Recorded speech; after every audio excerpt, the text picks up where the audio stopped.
జీవవృక్ష ఫలములు భుజింపనెత్తును. ప్రకటన 2:7. 7 నక్షత్రములు చేత పట్టుకుని 7 దీపస్తంభముల మధ్య సంచరించేవాడు ప్రభువైన యేసుక్రీస్తు.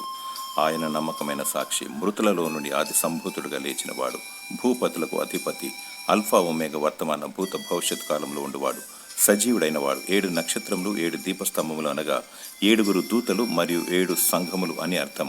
ఎఫెసీ సంఘంతో సెలవిస్తున్నాడు, జయిస్తే జీవవృక్ష ఫలములను భుజింపనిస్తానని.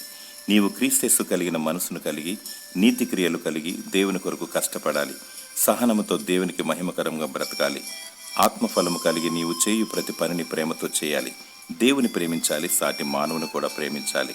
ఈ లోకములో తగిన అన్న వస్త్రాలతో ప్రభు యందు భయభక్తులు కలిగి నమ్మకముగా జీవించి త్యాగము చేసినచో, అంతం వరకు సహించినచో జీవవృక్ష ఫలములను భుజించదవు. దేవుడు నీకు జయకర జీవితమును దయచేసి దీవించునుగాక. ఆమేన్.